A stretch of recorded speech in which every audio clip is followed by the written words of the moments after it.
Olá, eu sou o pastor Joselito. Eu quero agradecer a você por você ter acessado ao nosso canal. Assista essa pregação e seja profundamente abençoado.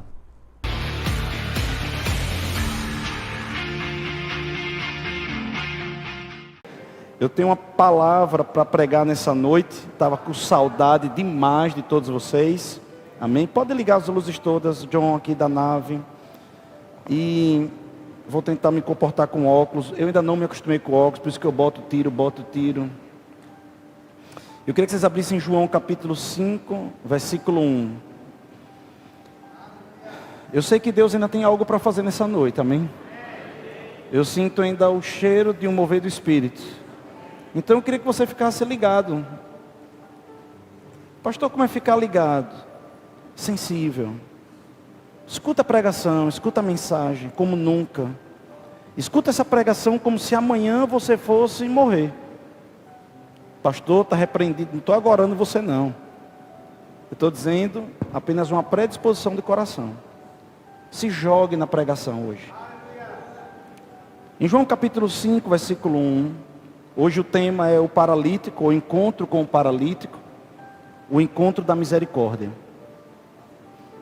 Em João 5,1 diz: passadas estas coisas, havia uma festa dos judeus e Jesus subiu para Jerusalém. Ora, existe ali junto à porta das ovelhas um tanque, chamado em hebraico Betesda. Eu vou explicando para você com os passo a passo, tá bom? Vamos fazer dessa vez desse jeito. Eu vou lendo e vou explicando e você fica aí marcando. Perceba que o nome desse tanque é um tanque chamado Betesda. O nome Betesda é um nome hebraico. E há registros bíblicos que Abraão e Davi passaram por ali. Então, quando esse tanque foi criado, ele foi criado com um propósito pelos judeus, pelos hebreus. Vocês estão comigo? Então, a sua origem, a origem desse tanque é uma origem boa, uma origem maravilhosa, amém? Porém, o nome inclusive Betesda quer dizer lugar de misericórdia. Então as pessoas chegavam naquele lugar para tomar um banho, para beber uma água, para se refrigerar, e sentia uma misericórdia, um alívio. Imagine, Deus diz que todos os dias Ele renova suas misericórdias sobre a gente. Ou seja, todos os dias é um dia de alívio. Deus nos socorre com o seu alívio. Então Deus é um aliviador, acho que tem essa palavra, né? De cargas. Por isso que Ele diz: vinde a mim todos que estão cansados e sobrecarregados, que eu vos aliviarei. Qual é o nosso trabalho quando está cansado? Correr para Deus. Você chega para Deus e diz: Senhor, não estou aguentando mais. Senhor, está pesado, me ajude. E a mente começa a destravar e começa a trabalhar. Nós temos um Deus lindo, um Deus maravilhoso, Deus poderoso. E esse tanque, os judeus amavam colocar nomes nas pessoas, em lugares, em altares, que significasse algo e que tivesse também algo que reportasse a Deus. Eles iam criando memoriais. E quando eles olharam para esse tanque, eles disseram: Betesda, lugar de misericórdia. Quando a gente chegar nesse lugar, aquele calor, aquela pressão vai embora. Só que com o tempo, durante os 400 anos de silêncio, não dá tempo de explicar tudo, lá na matéria História da Igreja, no Rema eu vou falar sobre isso. Durante os 400 anos de silêncio, a Judeia começa a ser governada por Alexandre o Grande. E começa um processo de helenização. E passaram por vários líderes que começou a governar a Judeia. Ptolomeu I, Ptolomeu II, e vai embora aí a quantidade de pessoas que governaram a Judeia, chegando ao tempo dos Césares, né? Na época de Jesus, Calígula governava. E os lugares santos foram sendo profanados. Eu vou repetir, os lugares santos foram sendo profanados. E naquele lugar especificamente, os médicos de plantões aí vão gostar dessa história. Deixa eu pegar aqui, viu? Naquele lugar, especificamente foi erguido um altar para um deus chamado Asclépio. Bota aí a cara do sujeito, por favor. Asclépio. Amém? O deus Asclépio. Me ajude, Senhor. Então, esse era o deus Asclépio. E do lado dele tinha um cajado. Esse cajado era chamado, me ajude, viu, Senhor? Bastão de Serapis. Esse bastão de Serapis era colocado como um símbolo de cura pelos gentios, pelos aqueles que adoravam os ídolos, adoravam os deuses. Então esse Deus tinha esse cajado. E esse cajado é a origem do símbolo, por exemplo, da medicina. Tem outras faculdades de saúde que também utiliza o cajado, esse cajado como símbolo. Por quê? Porque a gente sabe que a base da nossa faculdade, ela é greco-romana, tá bom? Não precisa também espiritualizar demais não, tá bom? Você que é crente, que é médico, o seu cajado hoje se chama Jesus Cristo de Nazaré. Amém, amado? Glória a Deus. Mas a nossa faculdade é baseada, sim, nos preceitos, né, greco-romanos. Pega muitos símbolos, né? Pois bem, então aquele lugar que era Betesda começou a ser um lugar de adoração a esse Deus. A esse Deus, ou essa entidade, ou esse ídolo, tá bom? Pode voltar para lá, para aquela outra imagem. E aí, queridos, ele continua aqui falando. Ora, existe ali junto à porta das ovelhas um tanque chamado em hebraico Betesda, o qual tem 5 pavilhões. Nestes jazia uma multidão, escuta aqui por favor, de enfermos, cegos, coxos e paralíticos. Se você olhar aqui, existem 4 classes de doentes. O narrador aqui, o Evangelho segundo João dividiu, explicando pelo Espírito, que havia 4 tipos de enfermos. Ele disse que, ou de doentes, havia os paralíticos. Paralítico é aquele que não consegue andar de qualquer jeito, não consegue andar. Os coxos são aqueles que conseguem andar com muita dificuldade, às vezes até com a perna maior do que a outra, ou alguma dificuldade, uma amputação, é um coxo. Ele disse também cegos, e aí ele bota o geralzão. As demais doenças ele diz enfermos. Isso é importante. Estávamos lá em Maceió, ministrando junto com alguns outros ministros, e Rossana estava ensinando sobre isso. E eu disse, meu Deus, isso aqui abriu meus olhos. Então faço menção honrosa aí à ministração dela. E aí, continua aqui, esperando que se movesse a água. Então estava essas 4 categorias, por assim dizer, de enfermos, esperando mover as águas. Esperando mover as águas. Pois bem, na mente deles, aquele Deus, ele fazia com que uma entidade, que muitos entendiam como um anjo, vocês estão comigo ou não? Outros davam outros nomes.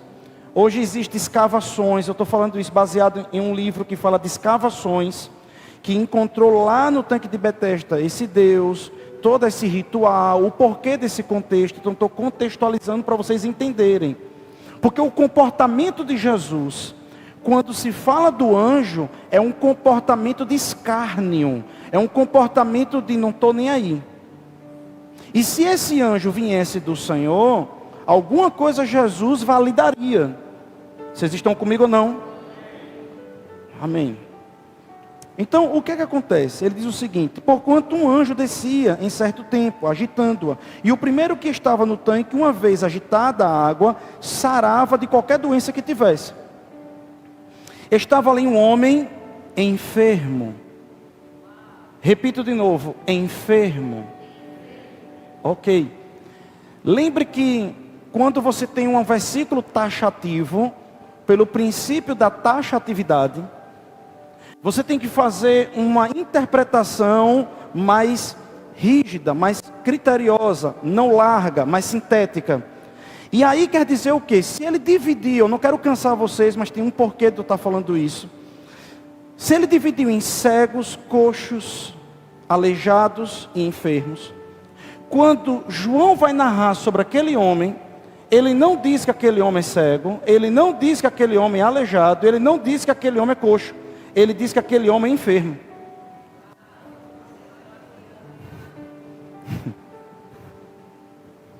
E o original é grego da Bíblia, principalmente se você tiver a Bíblia Thompson ou Almeida corrigida, você vai ver que a interpretação é essa que eu estou lhe dando, o original também. Você pega qualquer dicionário no grego, Strong, Vine, qualquer um, você vai ver que o nome é enfermo.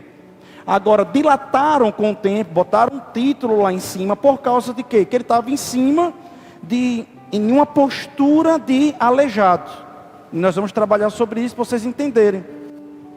Mas eu tenho uma revelação para dar para vocês. Esse homem não era aleijado. Esse homem era enfermo. E aí a gente coloca o nome, o encontro com o paralítico. Mas a verdade é que nós estamos tendo encontro com o enfermo, que tinha o comportamento de um paralítico. Vocês estão comigo? Não. Aleluia ou não. Mas nós estamos em um lugar que é lugar de misericórdia. E nós estamos vendo um homem travado. Talvez um homem, podia ser uma enfermidade brutal. A gente não sabe que tipo de enfermidade é essa, porque são as outras categorias, e terem dores lacinantes no corpo dele. Com certeza, pode ter isso. Em que ele não sentia motivação para andar. Mas ele disse que dependia de alguém para colocar na água. Quando ele não dependia fisicamente, porque ele poderia se esforçar. E quando ele chega para Jesus, ele diz: eu quero só alguém para me levar.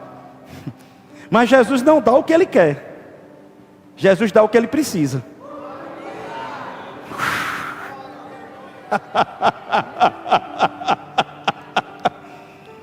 Ei, você está no reino. Quando você entrou nessa igreja, você vai aprender não só a ter o que você quer, mas principalmente ter o que você precisa. Porque você talvez está pedindo algo que vai fortalecer as suas crenças limitantes, as suas sabotagens. Talvez você está pedindo coisas para Deus que Deus não está lhe dando, porque você está pedindo errado. Porque o que você está pedindo só vai fortalecer algo que está lhe matando. E Deus vai lhe dar o que você precisa. Porque Deus não quer que você ande do jeito que você está. Ele quer que você se levante e vá até o que você, a disposição de Deus para poder te dar. Sabe, queridos, muitas coisas nos impedem de forma lícita. Muitas coisas nos impedem, de fato, de forma... Como é que eu poderia dizer isso? De forma que nós precisamos entender. Como homens de Deus, muitas vezes eu vejo alguns homens de Deus olhando para alguém, e eu já fiz isso na minha meninice espiritual, olhando para alguém como que você que chegou nesse lugar. Consegue entender isso? Então você chega em um ponto, vamos supor que você chega em um ponto mais alto, está o pastor Marcelo ali. Então eu cheguei até aqui, e eu olho o pastor Marcelo e diz: rapaz, como é que você pode estar aí? Como é que você pode estar desse jeito? Mas às vezes o pastor Marcelo está no nível 1, eu estou no nível 10, e Deus teve misericórdia comigo nos outros 9 estágios. Aí um dia eu chego no nível 10, olho para quem está no nível 1 e começo a criticar. E a igreja, muitas vezes, irmãos da igreja querem fazer isso. Às vezes uma pessoa aceita Jesus hoje aqui, viciado em alguma coisa, confessa a Jesus, a gente encontra a pessoa no outro dia, sei lá, num bar, em alguma coisa, e diz: oxi, não aceitou a Jesus domingo? Como é que está lá num bar? Como é que está assim? Como é que está assim? É um processo. O Jesus, veja, Jesus é o mestre. Eu vou dizer não, Jesus é o mestre. Ele nos ensina a termos um olhar de misericórdia. É bem verdade que esse irmão que está lá no bar, que está chegando agora, não pode ser um pastor, ou não pode estar numa posição pastoral, porque ele está começando. Então o fato dele não poder ocupar uma posição, não quer dizer que nós não venhamos a amar ele na posição que ele está. Vocês estão comigo ainda ou não? Amados, um pedófilo pode amanhã aceitar Jesus aqui e se converter. Amanhã mesmo, ele pode fazer o discipulado. 2 meses depois ele está pronto para trabalhar na igreja. Entenda o que eu vou falar. Mas talvez não seja prudente eu colocar esse homem na igreja de criança. Talvez eu diria para ele: vamos trabalhar com os homens. Vamos trabalhar com os homens comigo. Vamos ficar comigo lá com os homens. Para desenvolver algo em você. Talvez está uma ausência de paternidade dentro de você. Talvez ainda um trauma que está aí dentro. Que Jesus ainda precisa abrir portas. E você não está pronto para estar lá. Mas entenda, porque existem alguns não acessos, não quer dizer que nós não amemos com toda a nossa força o início desse irmão. Oh, gente, por favor, me ame aqui. Nós estamos ensinando o mestre aqui, Jesus, o mestre. Aleluia. E aí você vai pegando isso tudo, bota na sua família, no seu emprego, no seu trabalho, vai botando, vai sempre colocando na sua vida prática do dia a dia. E aí, querido, veja bem, ele diz assim, que esse homem havia 38 anos que estava ali, esperando alguém colocar ele. Esperando alguém colocar ele. Quantas vezes a gente já pegou pessoas depressivas, e a gente diz: olha, o seu cérebro está intoxicado. Você precisa de uma libertação, mas você precisa de uma decisão também. Porque depressão trabalha nos 3 campos: corpo, alma e espírito. Então você precisa amanhã começar uma academia. Amanhã você precisa botar endorfina, serotonina, noradrenalina. E as pessoas dizem: eu não consigo, pastor. É como se ela dissesse: o senhor pode malhar por mim? Vocês estão comigo? E tem coisas que de fato é você que vai ter que fazer. Senão você pode ficar 38 anos na posição errada. Vocês estão comigo ainda? Você pode ficar 38 anos perseverando de forma errada. Eu estou ainda costurando para vocês entenderem. Esse homem estava 38 anos, só precisando, num tombo, olha, mostra lá por favor, a imagem. Num tombo, se jogar na água. E não estou dizendo que aquilo ali é de Deus. Nós vamos provar que não é de Deus. O poço de Betesda começou certo, mas nesse momento estava profanado. Os espíritos que agiam ali não eram espíritos de Deus. Os judeus interpretavam que era como que um anjo. Outros, e tem registros arqueológicos, entendiam que era o próprio Deus trabalhando com as suas entidades. Vocês estão nesse lugar? Ok, vamos para frente. Ok. E aí Jesus diz o seguinte. Ele está ali falando, resmungando, dizendo: ó céus, ó vida, minha vida não presta. Jesus vendo deitado e sabendo que estava assim há muito tempo, perguntou-lhe: quer ser curado? Rapaz, a gente olha para umas perguntas dessa de Jesus. É de Torá, né não? Quer ser curado? Não, eu só estou aqui brincando, 38 anos. No primeiro momento a gente pensa que Jesus está fazendo piada, né não? Porque o cara está lá 38 anos, esperando alguém para levar para ser curado. E Jesus disse: você quer ser curado? Não, eu estou aqui comprando boi. Né? Amém? Mas não é. É porque a pergunta vai despertar uma consciência. Não, você não entendeu não. Cristianismo verdadeiro nunca vai ser uma lavagem cerebral. Não, você vai entender de novo. Jesus fez 100 perguntas durante o seu ministério. Para provar uma coisa: pregador que manipula povo não está pregando o cristianismo. Você pergunta às pessoas o que elas querem.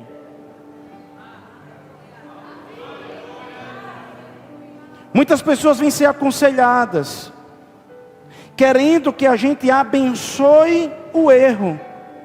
Na verdade, elas não querem que a gente aconselhe, elas querem que a gente bote a mão no erro. E aí eu pergunto de volta: o que você quer? Não, eu quero a bênção de Deus. Aí eu digo: mas a bênção de Deus só vem pelos seus princípios. Você quer mesmo a bênção de Deus? Quero. Mas para essa área que você está pedindo, tem algumas coisas que Deus pede para a gente. Você está disposto para fazer isso? Amém ou não amém? Uma certa vez uma pessoa veio se aconselhar comigo sobre um comportamento de um marido. Vocês estão ainda comigo? E esse marido ter feito uma coisa muito feia. Eu não vou detalhar, porque talvez alguém possa saber da história, não sei aqui, muito pequena a cidade, mas o marido tinha feito uma coisa muito feia, que colocava em risco uma das pessoas da sua família. Ela pegou em flagrante esse marido fazendo uma situação. E eu disse para ela assim, eu disse, olha, existe uma coisa aí chamada confiança que foi rompida. E isso precisa ser tratado. Porque qual é a certeza que você tem que quando você virar de costas, isso não vai acontecer de novo? Que quando seu marido viajar, não vai acontecer isso em outros lugares. E você vai ser colocado em risco. Então eu digo uma coisa para você, esse homem quebrou a confiança. E não está demonstrando nenhum sinal de arrependimento. Quando essa mulher saiu, o Espírito Santo me corrigiu. Ele disse, o que você fez? Eu disse, eu aconselhei. E o Espírito Santo disse, não, não é assim que aconselha. Talvez você está perguntando, o que foi que o pastor errou? Você perguntou para ela em algum momento se ela queria se separar do marido? Entendo, o marido deu todas as opções para ela se separar. Mediante a Bíblia, ele fez tudo e não tinha mais confiança, a aliança estava quebrada, não dá para detalhar a situação, mas foi uma situação muito complexa. E ela disse, você perguntou para ele o que é que ela queria? Mas eu vou lhe dizer o que é que ela queria. O Espírito Santo falou para mim. Ela queria que você fosse lá, conversar com o marido e arrancar dele alguma certeza que ele não faria isso de novo. Mas também isso eu não quero de você. Eu digo, Senhor, está ficando complicado. O senhor não queria que eu aconselhasse desse jeito, mas também o senhor não queria aquilo que ela queria. E onde é que eu fico nesse negócio? Vocês estão comigo ou não? Ele disse até um segundo round. Quando ela pedisse isso para você, você diria, eu não posso fazer isso. Mas se você vai querer continuar com ele, só tem esses riscos. Mas vamos orar pela sua família. Vamos orar para que não aconteça mais de novo isso. E você entregava para ela os perigos, mas oraria por ela, para que não acontecesse mais aquilo. O que eu quero chegar para você, e poder tocar nesse assunto, é que Jesus nos ensina que pregar o Evangelho e se encontrar com as pessoas tem a ver muito mais com a consciência da pessoa do que com a sua orientação. Jesus é o poço de conhecimento. Jesus é a bolha da sabedoria. Jesus é a própria verdade. Ele podia sair entregando resposta para todo mundo, mas ele não fez isso. Ele dizia, o que é que você quer que eu faça? O que queres que eu te faça? A quem você procura? As mulheres estão lá. As mulheres estão lá, correndo risco de vida. E chega ele, ressuscitado. Você está procurando quem? Michael Jackson. Elvis Presley. Mas Jesus sempre vai fazer perguntas, para que você tenha certeza do que você quer. Porque no dia que você tomar uma certeza no que você quer nele, ele vai ser sério com você. E no momento que ele for sério preste atenção no que eu estou lhe dizendo nessa noite. No momento que ele for sério com você, começa uma jornada. No meio da jornada o diabo vai se levantar. E ali no meio da jornada você vai olhar para Deus. E Deus vai dizer, você está no caminho certo. Não desista, não pare. Tomamos uma decisão lá atrás. Você está na reta certa. Não largue por nada. O diabo vai tentar roubar, mas você vai passar por cima. Avance, não faça nada ao contrário. Você já decidiu com o sentimento que você quer. A pessoa chega na igreja e diz, eu quero andar com Jesus. Vocês estão comigo ainda? Eu quero andar com Jesus. Você já parou para pensar os riscos que você vai correr andando com Jesus? Pastor, me diga um risco. Você está num topic, no ônibus, e o Espírito Santo dizer, me apresente para aquela pessoa. Aí você, pô, eu sou tímido. Você era. Você disse que queria andar comigo, não foi? Me apresente para ela ali.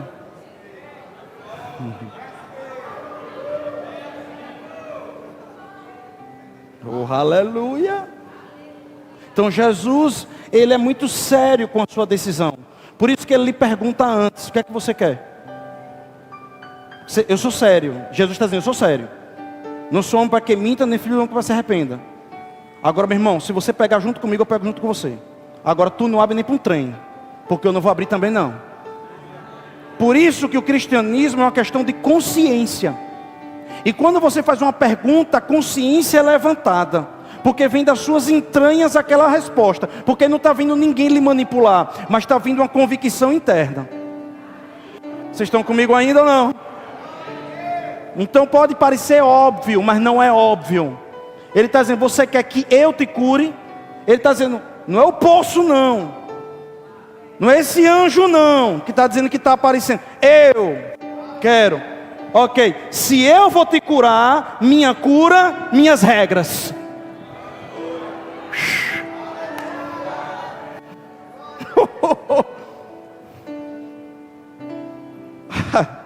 Vamos ver aqui uma coisa interessante. Aí ele continua murmurando, reclamando, problematizando. Muitas vezes a gente chega para uma pessoa e diz, irmão, a saída, mas pastor, que você não tem noção, porque olha, é tantas situações, pastor, é tanta coisa, pastor, é tantas situações aqui. A gente já deu a solução, Deus já falou o que deve ser feito, e a pessoa continua ainda no loop, falando do problema, e não avança. E ele continuou, Senhor, não tenho ninguém que me ponha no tanque. Jesus já disse, eu ser curado, não é o tanque. Ok. Quando a água é agitada, pois quando eu vou, desce outro antes de mim. Então lhe disse Jesus, levanta-te. Não, isso aqui você precisa entender. Vamos de novo. Olhe o papo com Jesus. Porque a gente tem um Jesus errado na nossa cabeça às vezes. Um Jesus assim, que a gente vai ficar falando um bocado de besteira. Jesus, é verdade. É. Aí de novo ele, pô, tudo, né, aquela coisa toda. E eu estou falando de misericórdia hoje. Jesus, ele para tudo. Ele reconhece que tem um homem há 38 anos lá, porque a Bíblia diz que ele já sabia. Então houve uma operação do dom da palavra de conhecimento. Algo profético, ele já sabia. O homem só confirmou. Ele chega perto e diz, você quer que eu te cure? Aí o homem entende o quê? Não, porque de fato eu preciso da sua ajuda. Quando se mexer, fica aqui do meu lado, viu, Jesus? Porque na hora que se mexer, só me bota lá dentro. Jesus não fala mais nada. Ele só diz, levante. Ele acaba a conversa com uma ordem. A gente vai pregar o evangelho. Quando a gente prega o evangelho, ministra o evangelho. Exemplo, irmão, quer ser feliz? Quero. Você quer de fato romper isso? Quero. Então você tem que fazer isso. Então, pastor, eu não tenho condição. Sabe, irmão, eu não tenho condição por causa disso, por causa daquilo, aquilo outro. Faça. E a conversa com Jesus acabaria aí. E não foi assim com o jovem rico? Alô, vocês estão aqui ainda? O que eu faço para ser salvo? Venda tudo. Porque o dinheiro tem algum problema? Não, mas para aquele homem tinha. Aquele homem tinha idolatria pelo dinheiro, amou o dinheiro. Ele diz, venda tudo, porque não tem como ter um Deus e outro Deus. E ali naquele momento Jesus, ele demonstra que não tem condição. E Jesus vai embora. Como se dissesse, eu já disse o que você precisa fazer. Então, irmãos, nós temos que ter misericórdia no nosso coração, entender a posição de cada pessoa, não se tornar chato com essas pessoas, não ficar pressionando as pessoas. Quando nós somos convidados para uma situação, nós vamos orientar a pessoa, mas nós não vamos ficar brigando com a pessoa. Amém? Oh meu Deus, me ajude nessa noite. Aleluia. Então lhe disse Jesus: levanta-te, toma o teu leito e anda. É aqui que as pessoas pensam que ele é aleijado, porque toda vez que Jesus falava toma o teu leito, as pessoas achavam que era aleijado. Imediatamente o homem se viu curado. Ou seja, ele fez. Opa, curou. Mas imagine, irmãos, aquele homem durante 38 anos com aquela enfermidade, se comportando como um aleijado. Ele nunca teve essa coragem de tomar essa posição, essa decisão. Jesus chega e diz: faça. Quando você fizer, tomar uma decisão, as coisas começam a acontecer. A pergunta que eu lhe faço: o que você precisa fazer hoje? Uma decisão difícil que você precisa tomar hoje, na área da sua vida que você quer um toque de Deus. Talvez você está querendo um toque de Deus antes de provocar o milagre. Talvez tenha uma área da sua vida que você está pedindo a Deus, pedindo a Deus, pedindo a Deus, e as coisas não aconteceram ainda. Sabe por que não aconteceu ainda? Porque está faltando uma atitude de coragem da sua parte. E Jesus pergunta: qual é? Às vezes uma mínima atitude, uma atitude simples de mudança, que vai demonstrar que você mudou, que você não quer mais aquilo, que você quer mudança de vida. Qual é essa atitude? Às vezes é uma mudança de linguagem. Eu não falo mais desse jeito. Se Deus está operando na minha vida, a partir de agora, eu só vou falar aquilo que Deus manda eu falar. Sabe, querido, pequenas atitudes, se levantou. Os 10 leprosos, vá. E por enquanto que andavam, foi curado. A fé sem obras é morta. Nós queremos uma bênção de Deus, nós queremos uma mudança, nós queremos um toque de Deus. Mas Jesus pergunta para você hoje: quer mesmo? E se você quer, Ele entende como olhar misericordioso. Eu quero lhe ajudar, eu sou misericordioso, eu vou ter a sua fraqueza. Você é uma pessoa que está travado, eu sei disso, eu não quero que você fique travado. Jesus está parando tudo dizendo: eu entendo, eu não estou condenando. Jesus não está vindo para você para lhe condenar, para dizer para você que você é fraco, quer isso, quer aquilo. Não, quem faz isso é o diabo, é o mundo. Mas Jesus está vindo para você dizendo: ei, o que você pode fazer para eu pegar junto? Para conectar. Aleluia.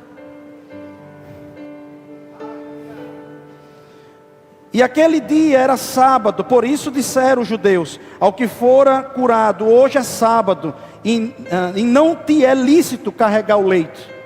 Então você imagina ali, aquele homem sendo curado.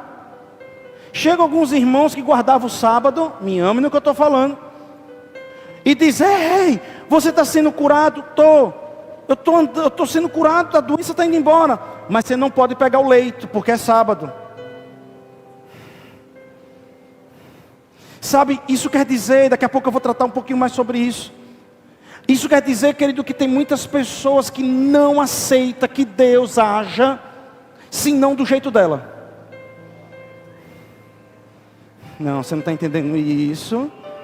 Como naquela igreja que tem luzes parecendo uma boate? Como naquela igreja que tudo é preto? Eu não aceito que Deus haja lá. Você é dono de Deus? Eu não sabia que Deus tinha dono. Porque a minha Bíblia diz que o Espírito de Deus é como um vento, ele sopra quando ele quer, como quer, onde ele quer. Como Deus curando num sábado, eu não aceito. Pois vai morrer. Porque o que vai ter de milagre, o que vai ter de bênção, o que vai ser do jeito de Deus. Alguém criou um quadradinho e disse: ai Deus, eu só se move aqui dentro, viu? Porque fica mais bonito. E hashtag fica a dica, eu sinto a direção de falar: por que nossa igreja é preta? Primeiro porque a gente achou bonito, né, na brincadeira. Porque, querido, é muito mais fácil hoje em dia, com todas as tecnologias, câmera e tudo mais, não ter aquelas explosões de luz, velocidade de luz. Então a gente compra menos aparelho para fazer uma coisa de qualidade. Simplesmente isso. Você já foi em algum teatro claro? Não. Todos os teatros são acústicos e escuros, para fazer grandes apresentações. Simples assim. Aí algumas pessoas dizem assim, meu Deus, pastor, mas é muita luz em um fundo preto, parece uma boate. Pois é, presta atenção. Quando você olha o universo... Peraí. Quando você olha o universo é como? Não é preto não? Com um bocado de luz, né? Eu acho que quem está copiando o Pai, é mesmo? Oh, aleluia! É umas idiotice, amado. É a religiosidade cega, faz a pessoa ficar tola. Aí eu pergunto, a Bíblia diz que o nosso templo é o nosso corpo, não é isso? Aí você diz, vamos agora entrar no nosso templo, vamos orar. Aí você fecha os olhos. É claro lá dentro.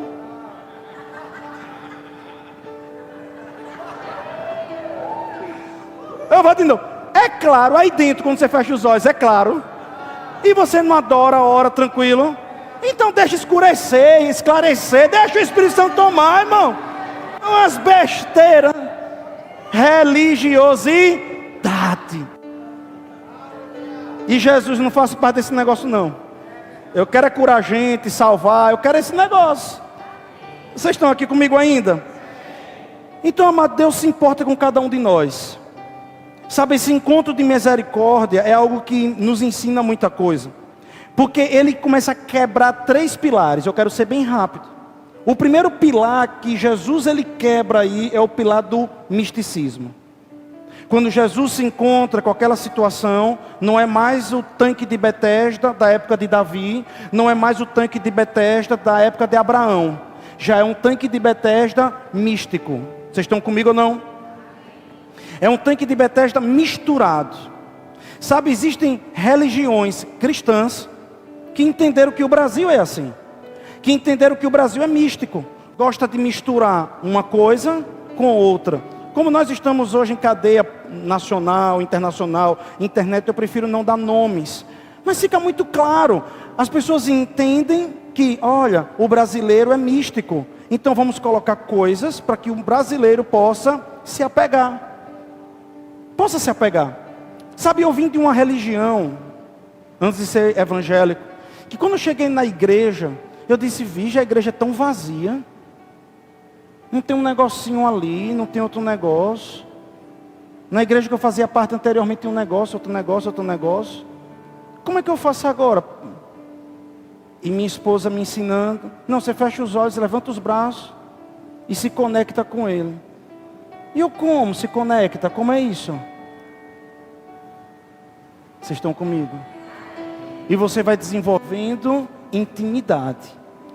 Mas querido, vocês estão ainda aqui ou não, amados? Nós temos muitas religiões que nos ensinam a entregar oferendas, sacrifícios e invocações. Muitas religiões que se dizem inclusive cristãs. Mas amados, aquela crença daquele homem, eu acredito em um anjo que está se mexendo, era uma crença muito estranha. Sabe, porque quando ele diz assim para Jesus, de vez em quando esse anjo desce. De vez em quando esse anjo desce. E a gente tem que estar preparado. Vocês estão comigo? Não é um jeito estranho de Deus se mover, não. De vez em quando. Quando a Bíblia diz que nós temos um Deus de perto e não de longe. Um Deus que não é um Deus de pau. Um Deus que não é um Deus surdo, cego, nem mudo. Para estar com os olhos, ouvidos fechados, para não ouvir o seu povo. Ei, a minha Bíblia deixa muito claro que não tem dia, hora, não tem momento. É a hora que você se conectar com Ele. As coisas começam a acontecer. A questão é a conexão.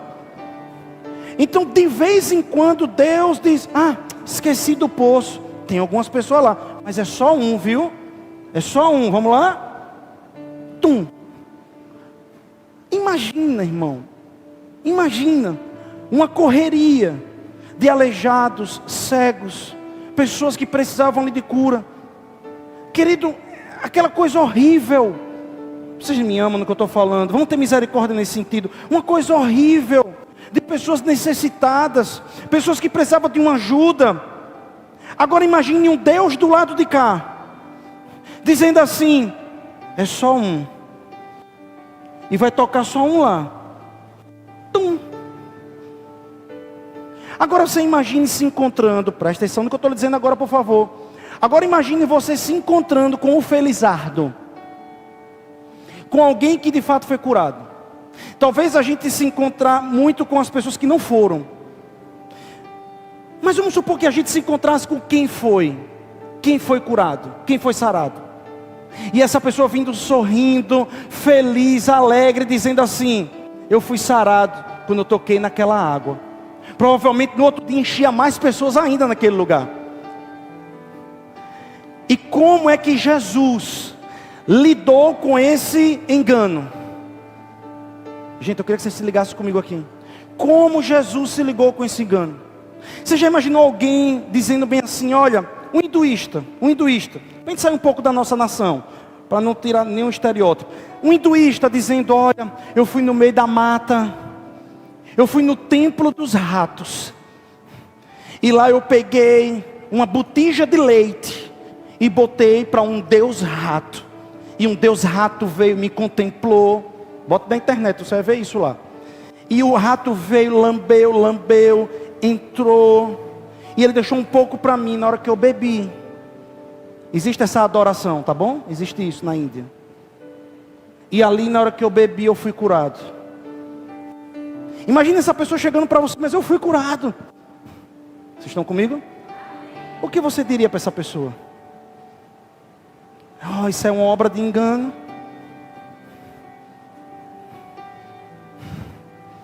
Uma vez uma mulher chegou para mim e disse: o meu filho foi eletrocutado. Isso em Salvador. Um fio desencapado caiu num cano de ferro que passava água, que levava água para a cisterna. Nós ficamos nessa fazenda uma vez. Ele mostrou o lugar. E ele brincando, ele topou brincando com um irmão. Eu conheço o irmão dele, amigo meu. Ele foi eletrocutado. Mas tudo certo. Uma entidade, eu não vou dizer o nome aqui também, por respeito, veio no sonho e disse: fique calma, o seu filho está comigo. Ele morreu por um propósito, para ficar comigo. E naquele dia eu fiquei tão tranquilo e tão alegre. O que é que eu vou falar para uma mulher dessa? Ela está acalentada. O propósito do meu filho foi nascer para ser eletrocutado com 12 anos de idade, e agora servir do lado dessa entidade no plano sobrenatural. O que eu vou falar?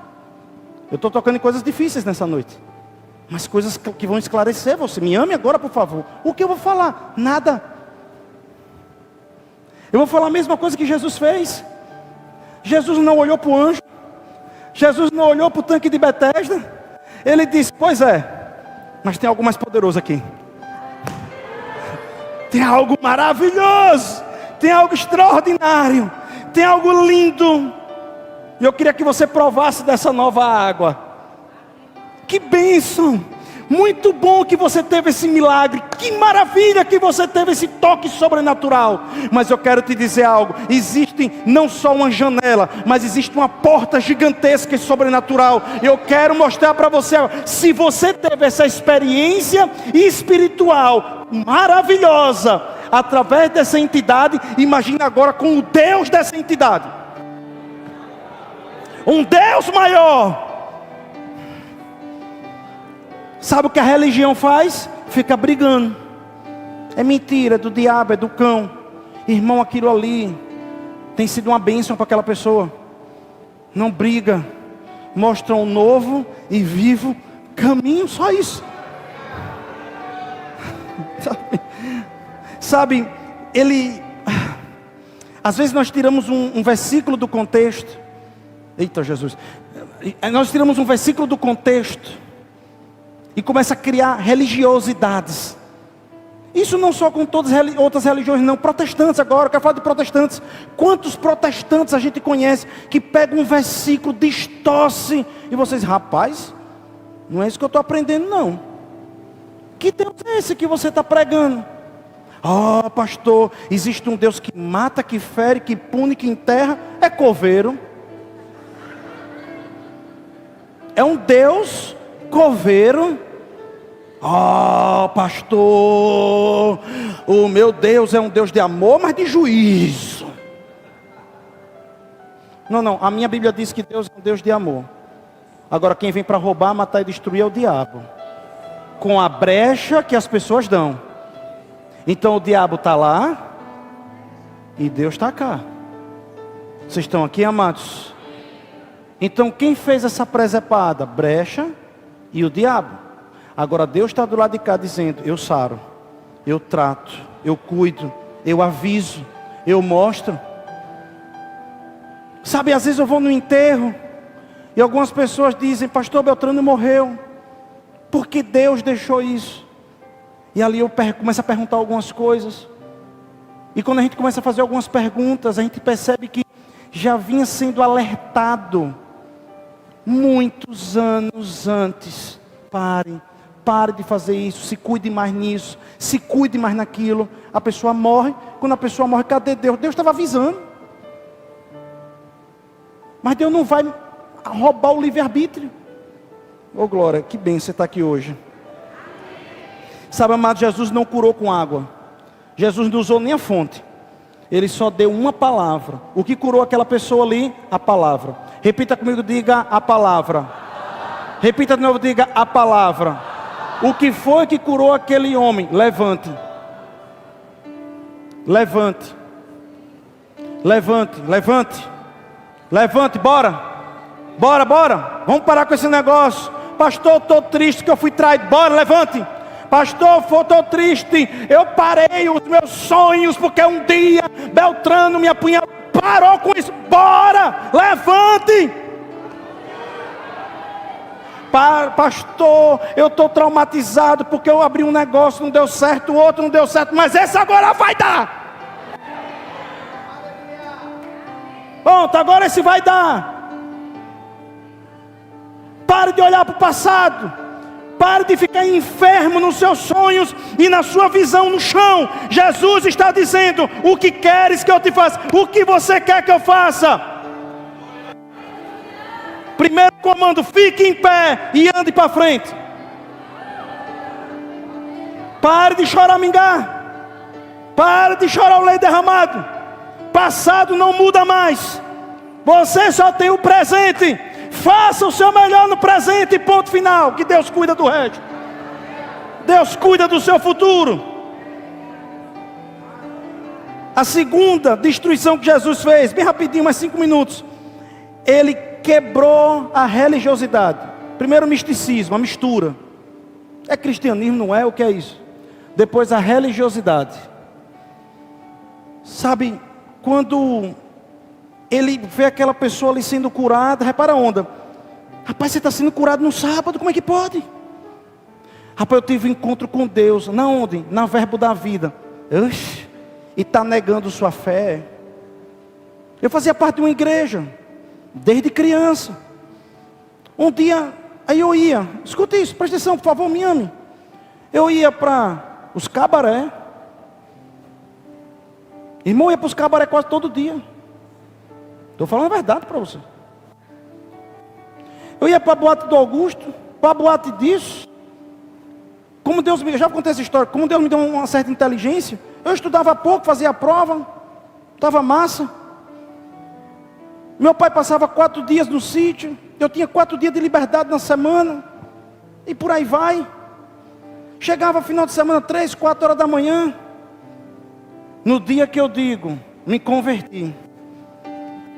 Estou lá na igreja presbiteriana renovada. Um abraço, pastor Marcos Andrade. Estou lá. Meu pai fica fechado comigo. 2 anos e meio fechado. 2 anos e meio. Chateado. Aí, com raiva de Dani, que ela tinha 1 ano já de convertida, disse: foi você, né? Dizia: foi você. Pessoas ao meu redor, que eu não quero citar o nome, chegou para mim, pessoas que eu amo: por que você está negando sua fé? Eu disse: eu nunca tive fé. Por enquanto que eu era ateu, ninguém estava nem aí. Por enquanto que eu estava tirando onda num mundo bagaçado, não teve um fio de Deus para me falar de Jesus.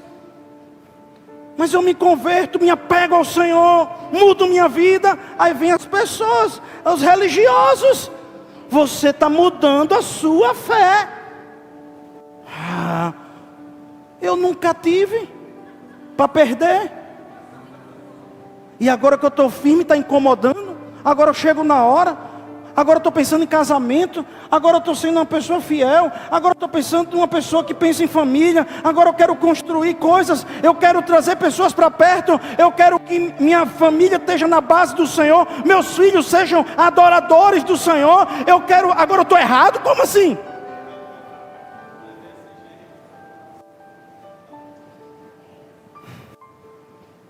Eu não vou citar o nome da pessoa. Não tive autorização, veio agora esse flash agora aqui. Mas ela está aqui no nosso meio. Eu fiquei tão orgulhoso dessa pessoa. Essa pessoa chegou, foi alguém lá falar com ele. E disse, você agora é crente, isso está errado. E um outro irmão estava do lado, essa pessoa chegou. Ele disse, não. Bom é estar com o filho nas drogas, querem se matar. Rapaz, é ruim mesmo ser crente. Eu vou sair amanhã, mais ou menos assim. Porque é bom mesmo, rapaz, é estar com a família destruída, pensando em outra mulher adulterando, gastando dinheiro em cachaça. Isso é que é bom. Olha, é bom de torar isso. Igreja, presta não. E foi falando. Ô irmão, deixa eu dizer uma coisa, se chama religiosidade. São pessoas que não têm vida, pessoas que não têm intimidade com Deus, pessoas que não sabem o Deus que você está servindo, as suas lutas todos os dias, quantas lágrimas você já derramou, quantas vezes Deus já lhe salvou, quantas coisas estão acontecendo novas na sua vida, e quem vem botar o dedo, deixa eu dizer uma coisa, eu não me envergonho do Evangelho, e não se envergonhe do Evangelho, com sabedoria, presta atenção, com sabedoria, vá tangendo, estamos falando do encontro de misericórdia, mas irmão, não dê ouvido. Tenha misericórdia, mas não dê ouvido. Porque o Evangelho, querido, pastor, eu quero saber o que é o Evangelho. O Evangelho tem um fruto. Ele deixa você livre, empoderado, elevado, criativo, inspirado e alegre. Esse é o Evangelho. Por fim, aquele homem estava perseverando durante 38 anos. Só que ele estava perseverando errado. Talvez nós podemos estar perseverando da forma errada, olhando para o lugar errado, do jeito errado, fazendo a coisa errada. Se você já está há muito tempo fazendo algo e não está dando certo, pergunte a Deus. Você precisa ter um momento com Deus e dizer, Deus, por favor, eu estou fazendo algo errado que eu preciso mudar. Você precisa fazer isso com Deus hoje, converse com Deus hoje. Senhor, eu estou batendo nisso aqui, não está dando certo. O que eu estou fazendo errado? Porque esse homem estava perseverando. Talvez alguém chegue para você e diga, irmão, persevere. Esse homem perseverou 38 anos, mas no lugar errado, olhando para a coisa errada, fazendo a coisa errada. Ei, pare de perseverar errado e comece a apontar pelo que é certo. Volte para Deus e diz, Deus, o que eu estou fazendo errado? Vocês estão aqui mesmo? E aí, muitas vezes, querido, nós temos plano A, B e Z. Estou quase lá. Nós temos o do plano A ao Z. E nós chegamos para Deus, cheio de planos, de ideias. Nós chegamos para Deus cheio de opinião. Você sabe que Deus não vai agir na sua vida desse jeito? Não, vocês estão aqui não. Veja, se você tem vários planos, você tem solução. Para que Deus? Você já tem a solução. Não é? Você não precisa de Deus. Mas no dia que você não tiver plano nenhum, que você seja humilde para dizer, eu não sei fazer, eu preciso da sua ajuda. Aí Deus vai dizer assim, só eu, né? É. Você não tem plano, ok. Então eu agora vou até você. Aí você vai dizer assim, eu só tenho Deus. Então você vai aprender que agora você só tem tudo.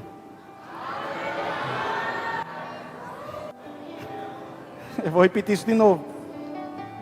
No dia que você chegar para Deus e disser Deus, e não é ilícito não você ter planos. Eu tenho vários planos para muitas coisas, está dando certo.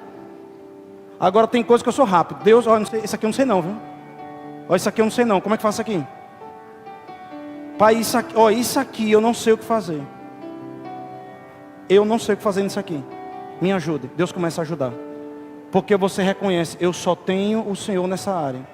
E se você entender que você só tem Deus, então você entendeu que agora você tem tudo. Quando for orar ao seu pai, pare de muitos planos. Descarte tudo e diga, Senhor, o que é que o Senhor acha?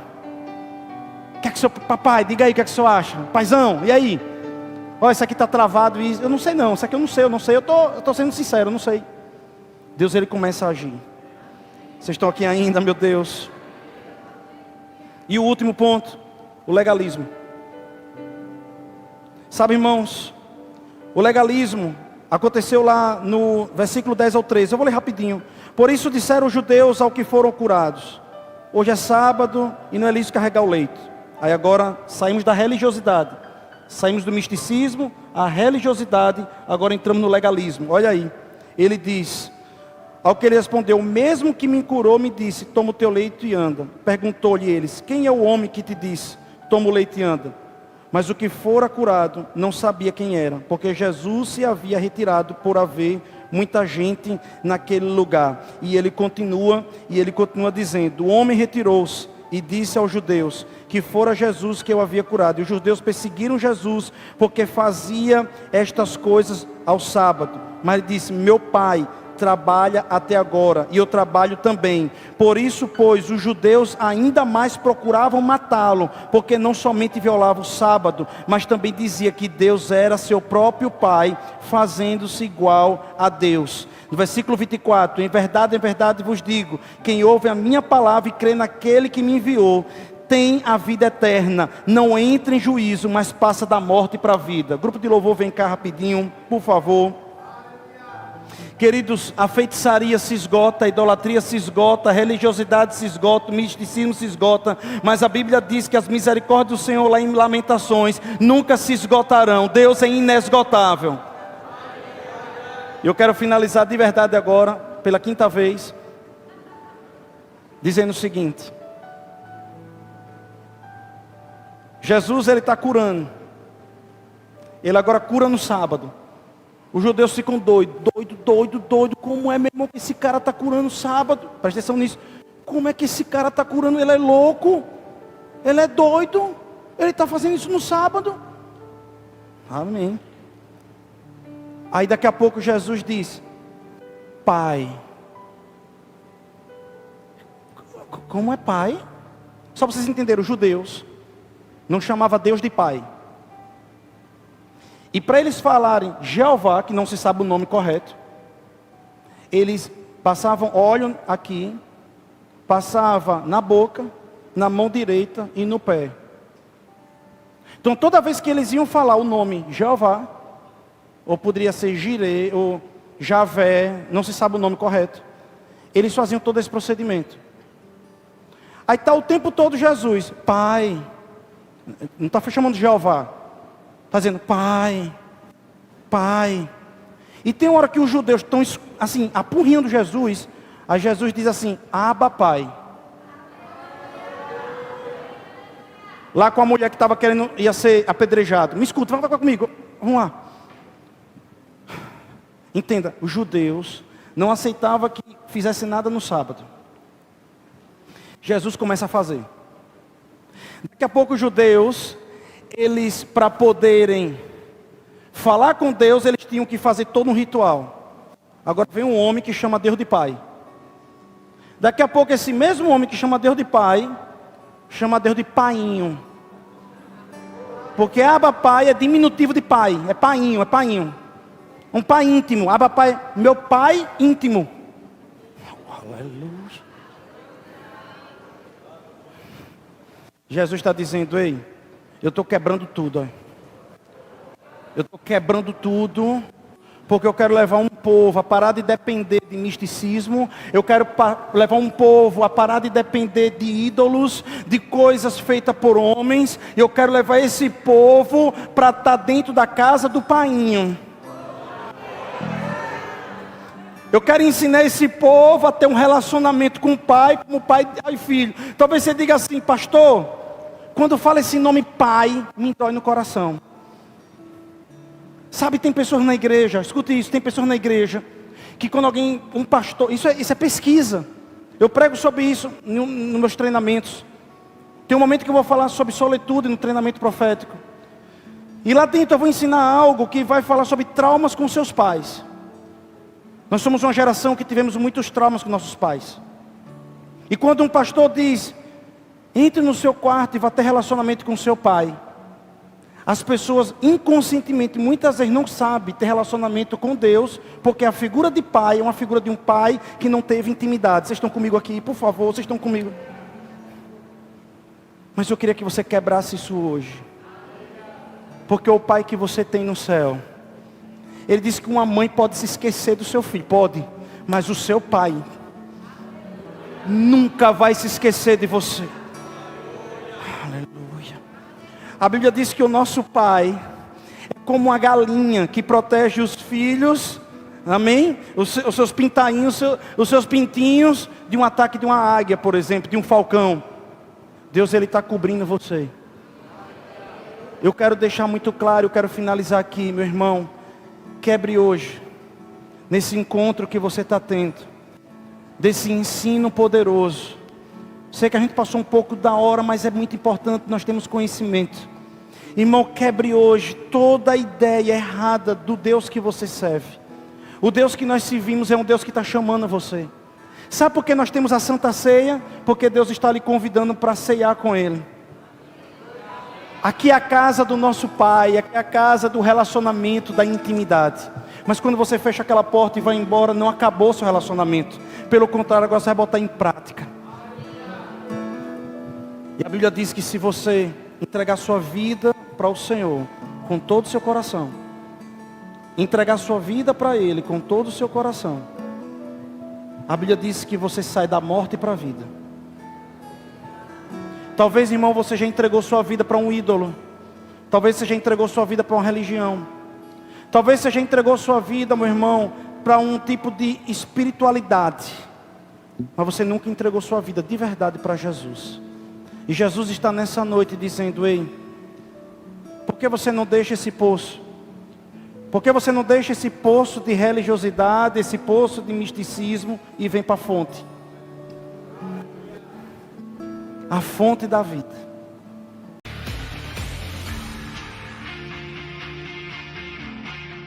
Eu espero que você tenha sido abençoado com essa pregação. Muito obrigado por você ter assistido. E eu lhe peço que você se inscreva no nosso canal. E também nos procure lá no Instagram, Joselito Rezende. Deus te abençoe.